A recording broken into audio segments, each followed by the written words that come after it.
Assalamualaikum warahmatullahi wabarakatuh. Selamat siang, selamat sore, salam sejahtera buat semuanya.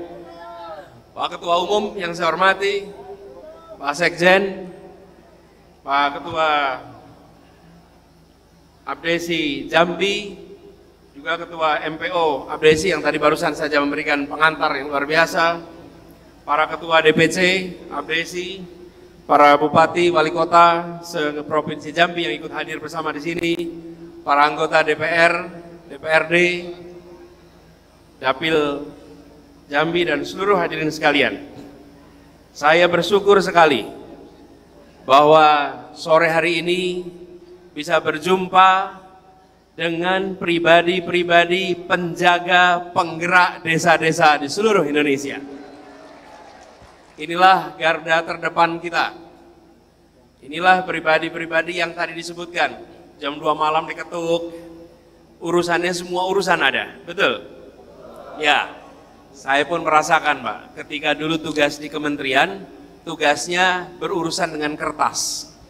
Kalau bertugas di masyarakat, berurusannya dengan orang, dengan manusia, dengan urusan yang nyata. Dan saya membayangkan Bapak Ibu sekalian yang paling dekat. Karena itu kalau menjadi pemimpin yang paling dekat dengan masyarakat, itu paling banyak ditonton. Kalau baik langsung kelihatan, kalau bermasalah langsung kelihatan. Dan kalau diakui pemimpin, maka dia betul-betul pemimpin di desa itu. Betul sekalian? Betul, karena kelihatan. Kalau yang lain bisa berjarak. Kalau berjarak bisa pakai perusahaan pencitraan. Kalau kepala desa bisa nggak pakai perusahaan pencitraan? Nggak bisa. Faktanya adalah citranya. Bila citranya pemimpin, maka faktanya dia pasti pemimpin. Pasti. Bila citranya jujur, maka dia faktanya jujur. Karena jarak antara pemimpin dengan rakyat itu pendek sekali. Tidak sempat itu dibuat segala macam citra-citra. Jadi yang Bapak Ibu sekalian berkumpul di sini, saya sampaikan terima kasih telah menjadi yang terdepan. Terima kasih telah menjadi yang menjaga, dan saya ingin sampaikan juga kepada teman-teman pengurus Abdesi, terima kasih kesempatan untuk bersilaturahmi. Kami ketika dapat undangan dari Abdesi, saya katakan kalau Abdesi mengundang, sesungguhnya bukan undangan, itu adalah perintah hadir. Perintah hadir. Harus dilaksanakan, udah perintah hadir. Jadi, saya merasa penting sekali untuk satu, sampaikan terima kasih. Terima kasih karena Ibu Bapak telah bekerja dalam senyap.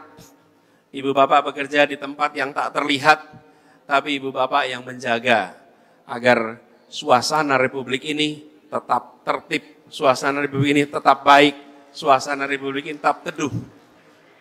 Dan Republik ini dijaga oleh pribadi-pribadi yang tak terlihat. Yang terlihat tentu saja baik juga, tapi yang tidak terlihat seringkali justru yang kita lewatkan. Karena itu saya merasa penting. Pertama saya ingin sampaikan terima kasih. Kemudian kami selama ini berinteraksi, mendengar, melihat bagaimana Bapak Ibu dan masyarakat desa menjadi penopang bagi kehidupan berbangsa. Jadi Bapak Ibu sekalian saya hormati, kalau boleh ini, saya berbagi sedikit. Kita punya harapan bahwa desa-desa ke depan, desa kita bukan sekedar sebagai kawasan yang berada di luar kota, tapi kita ingin desa ke depan menjadi pusat pelestarian dan pengembangan budaya. Ini adalah kekuatan desa kita. Dan saya katakan di sini dua, pelestarian dan pengembangan. Mengapa harus dua? Kalau pelestarian menjaga yang lalu, kalau pengembangan membuat yang baru. Jangan sampai budaya kita dianggap sebagai masa lalu dan tidak ada pengembangannya. Dilestarikan dan dikembangkan, tempatnya mana? Desa harus bisa menjadi tempat pelestarian dan pengembangan kebudayaan. Lalu kita tahu bahwa desa juga tempat sumber potensi alam dan lingkungan. Ini desa kita. Betapa kekayaan alam yang luar biasa. Dan ketika kita bicara tentang kerusakan lingkungan hidup, kerusakan itu dimulai di kota atau di desa, Bapak Ibu? Kok enggak? Kerusakan. Kalau kerusakan lingkungan di mana? Di kota. Yang banyak polusinya di kota atau di desa? Kota. Justru desa menjadi pertahanan lingkungan. Karena itu kita ke depan harus membuat desa-desa kita terus menjadi paru-paru Indonesia. Menjadi tempat hadirnya air-air yang bersih, udara-udara yang bersih. Di mana desa kita? Lalu lumbung pangan nasional. Kita tahu ini lumbung pangan nasional. Tidak usah dijelaskan, semua paham. Dan di desa pula kita menemukan bibit-bibit kepemimpinan. Semua ini Bapak sekalian yang ada di Republik ini kalau ditanya dulu di mana, minimal kakeknya dari desa. Minimal kakeknya dari desa. Betul tidak? Nah, tapi juga di desa kita punya banyak masalah, Bapak Ibu. Kalau kita lihat nih, persentase kemiskinan. Secara nasional, persentase penduduk miskin ada 9%. 12% di desa, 7% di perkotaan. Ini tidak boleh diteruskan. Kita harus kurangi angka kemiskinan dan di desa justru harus meningkat kesejahteraannya dan menurun angka kemiskinannya. Kunci untuk kita semua. Tapi juga yang tidak kalah penting kebutuhan dasar. Pendidikan, kesehatan, air bersih, bahkan akses pada sanitasi semacam MCK. Dan fasilitas-fasilitas ini Bapak Ibu sekalian makin hari sudah menjadi makin kebutuhan. Karena itu kita melihat ke depan ketika membayangkan desa, maka harus membayangkan desa yang sehat. Tidak harus menjadi kota, tidak harus berubah dalam artian struktur lingkungannya, tetapi menjadi desa yang sehat, desa yang warganya merasakan kemajuan, kebahagiaan, dan basisnya tetap pedesaan. Tapi sebelum ke sana Bapak Ibu, teman-teman abdesi yang saya hormati, saya ingin kasih gambaran sedikit. Perjalanan Indonesia, bulan depan kita masuk ulang tahun Republik yang keberapa? 78. Kita 78 tahun sebagai Republik. Coba kita lihat, potret desa, kota 78 tahun. Ada gambarnya, nah ini dia. Bapak Ibu, saat kita merdeka, penduduk Indonesia yang di perkotaan hanya 15%. 85% penduduk kita ada di desa. Diperkirakan pada tahun 2045 kita usia 100 tahun, maka di desa 30%, di kota 70%. Hari ini 57% penduduk di kota, 43% penduduk di desa. Ini ada angkanya, Bapak sekalian. Jadi, ketika kita menyaksikan jumlah penduduk desa berkurang, jumlah penduduk kota meningkat, grafik yang kanan menggambarkan juga nih, jumlah penduduk Indonesia tahun 61 itu 91 juta. Bapak Ibu lihat angkanya nih. Sekarang di 2023 udah 273. Kita meningkat jumlah penduduknya luar biasa. Di sisi lain, luas sawah kita masih stabil. Kelihatan bukan Bapak sekalian? Nih. Penduduk jumlahnya meningkat tinggi, Indonesianya, jumlah penduduk desanya menurun, lahan sawahnya rata. Melihat situasi seperti ini,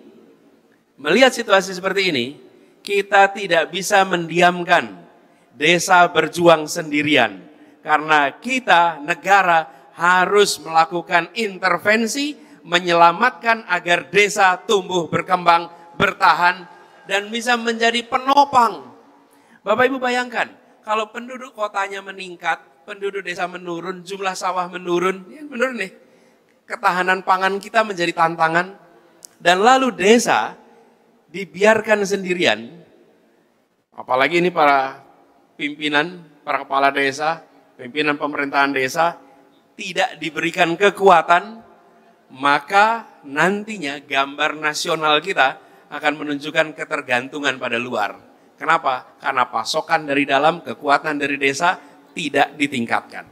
Jadi visi kita ke depan, Bapak Ibu sekalian, kita ke depan, yuk kita jalan sama-sama.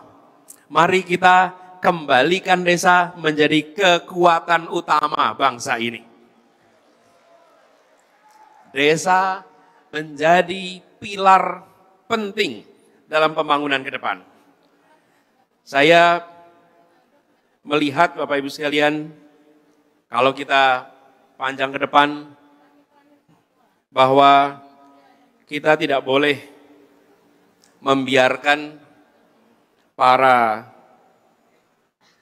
petani, para nelayan, kemudian mereka yang bekerja di perkebunan jalan sendirian. Saya ingin coba langsung ke slide ke-7. Saya menunjukkan kepada semua sekalian bahwa yang perlu kita tinggikan itu bukan saja target domestik. Kita harus lihat Indonesia dalam konteks Asia.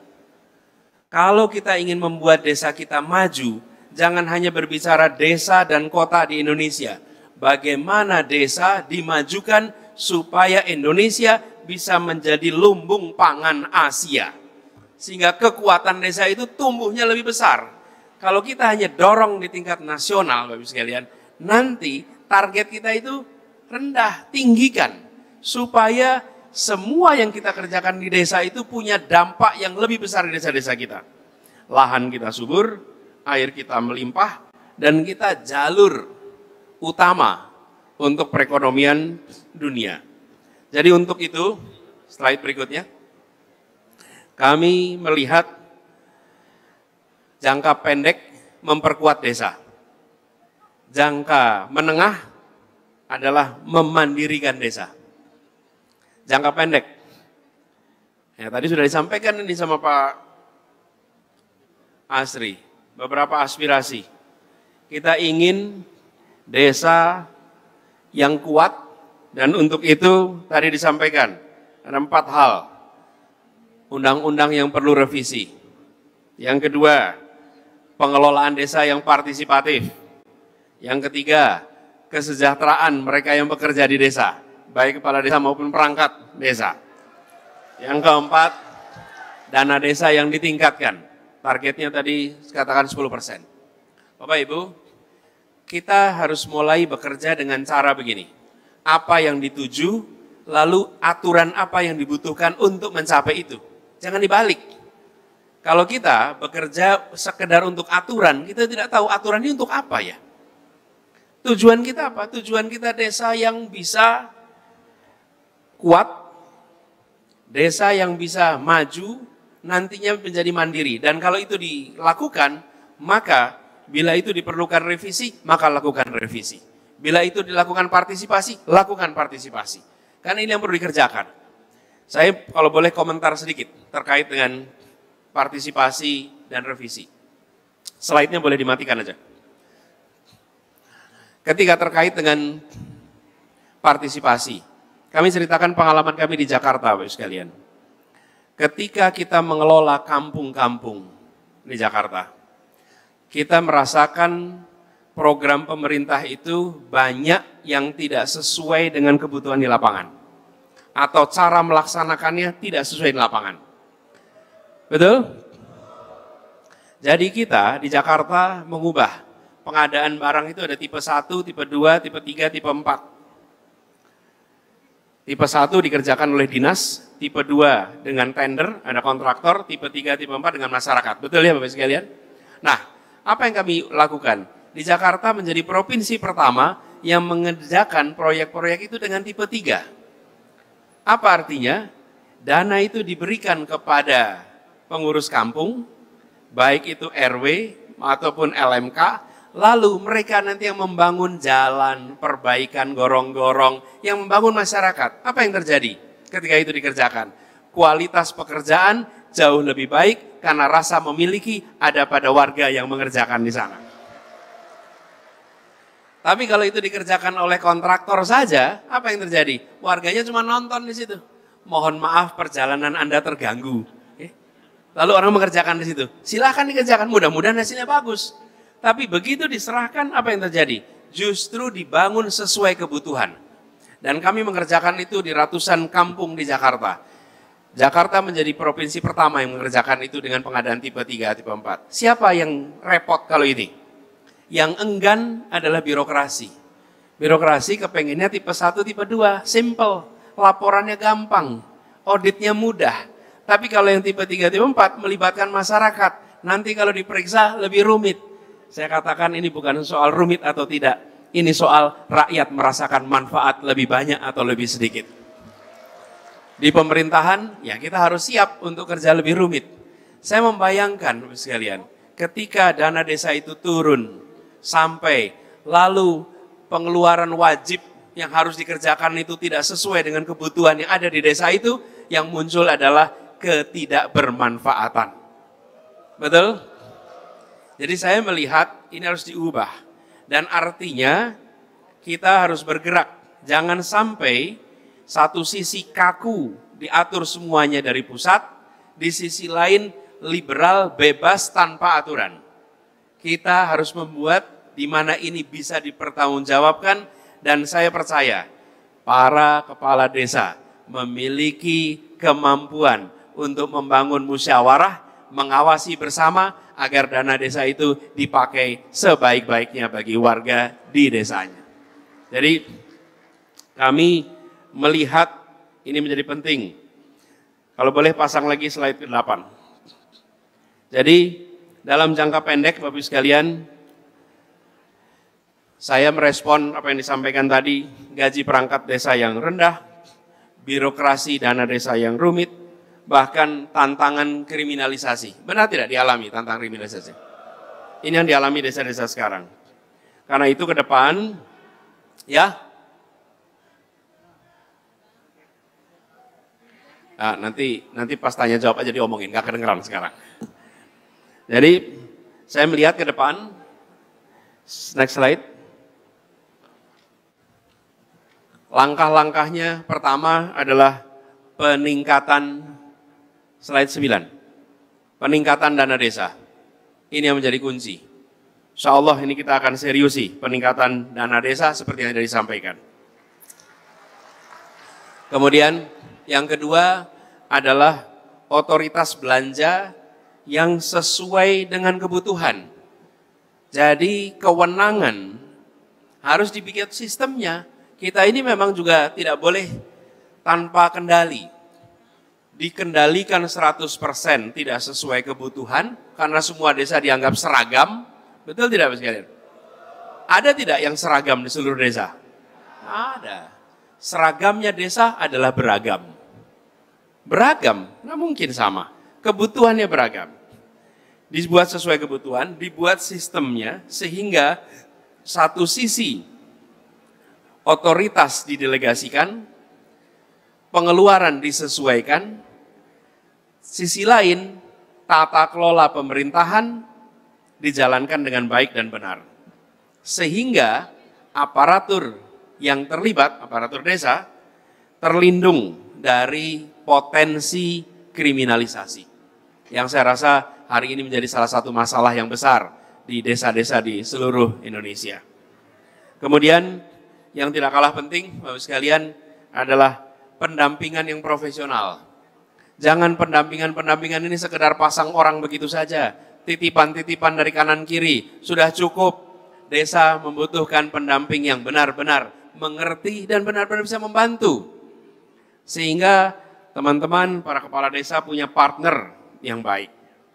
Nah, untuk itu, coba slide 11. Untuk itu, Bapak sekalian, kami tidak ingin proses kebijakan itu top down saja. Itu gagasannya. Gagasan besarnya apa? Kita ingin desa yang kuat, desa yang mandiri. Ini besarnya nih. Untuk itu kita harus lakukan beberapa perubahan. Apa aspek yang harus dirubah? Jangan sampai perubahan itu top down saja. Karena yang tahu masalah sesungguhnya siapa? Yang tahu masalah sesungguhnya adalah Bapak Ibu sekalian dari lapangan. Karena itu saya mengajak kepada teman-teman di Abdesi, 4 hal kami ingin rumuskan sama-sama. Dari apa yang terjadi sekarang, nomor 1, apa yang harus diteruskan dari yang ada sekarang? Apa yang harus diteruskan?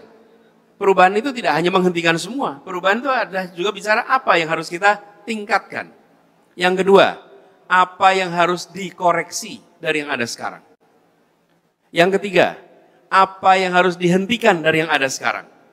Dan yang keempat, apa hal baru yang harus kita buat. Saya mengajak Abdesi untuk menyusun ini sama-sama sehingga kebijakan yang dihasilkan adalah kebijakan yang sesuai dengan kondisi di lapangan. Kalau tidak, kita membuang waktu Bapak Ibu sekalian. Uang APBN kita dikeluarkan, sementara hasil yang didapat tidak sesuai harapan. Karena sinkron ini semua. Apa yang menjadi kebutuhan? Itu sebabnya 4 ini penting. Apa yang ditingkatkan, apa yang dikoreksi, apa yang dihentikan, dan apa yang harus dibuat baru supaya desa kita bisa mencapai yang kita harapkan. Jadi Bapak Ibu sekalian, kami tidak ingin menempatkan desa itu semata-mata sebagai sebuah kawasan penopang kota, bukan. Desa adalah kawasan yang mandiri, yang hidup sejahtera, yang punya masa depan, dan ini adalah target yang harus didorong oleh Republik kita. Jadi gelora pidato membuat kita bersemangat, tapi ketika sampai ke kampung, sampai ke desa kita dihadapkan dengan kenyataan. Mana perubahannya, mana faktanya, itu yang kita ingin bawa sama-sama. Kenyataan, fakta, perubahan lewat 4 hal yang tadi saya sampaikan. Jadi harapannya ke depan, di slide terakhir, kita akan yakin bahwa Indonesia maju itu baik desa maupun kota. Dan kalau desanya mandiri, negaranya bisa maju, warganya sejahtera, inilah yang kita harapkan sama-sama. Kita berkeinginan agar siapapun lahir di Indonesia, baik itu di kota atau di desa, dia punya kesempatan masa depan yang baik. Dia punya kesempatan untuk terlindungi dengan baik, kesempatan untuk tercerdaskan dengan baik, kesempatan untuk mendapatkan kesempatan yang sama, kesetaraan untuk masa depan yang baik. Ibu Bapak sekalian saya hormati, para anggota Abdesi, izinkan saya mengakhiri paparan awal ini dengan menyampaikan kepada semua bahwa gagasan perubahan yang kita bawa adalah untuk menghadirkan rasa keadilan. Kenapa? Karena ketimpangan yang ada sudah terlalu jauh. Ketimpangan antara kota dengan desa. Ketimpangan antara pulau satu dengan pulau yang lainnya. Ketimpangan antara komponen masyarakat satu dengan komponen masyarakat lain. Ketimpangan ini tidak boleh dibiarkan terus-menerus. Tidak bisa kita membangun persatuan dalam ketimpangan. Coba Bapak Ibu sekalian, bisakah Bapak Ibu di desa membuat persatuan dalam ketimpangan? Bisa tidak bisa? Bisa. Persatuan itu harus dibuat di dalam perasaan keadilan. Keadilanlah yang menghasilkan persatuan. Tidak mungkin kita bisa menjaga persatuan, menjaga keutuhan Republik kalau ketimpangan ini dibiarkan. Dan kenyataannya hari ini kita ada ketimpangan. Inilah yang akan kita bereskan sama-sama dan kami mengajak untuk bekerja bersama. Kami sangat terbuka, tadi saya sampaikan ada 4 hal nih catatan. Yuk kerjakan sama-sama, insya Allah desanya maju, kotanya maju, Indonesianya maju. Terima kasih. Assalamualaikum warahmatullahi wabarakatuh.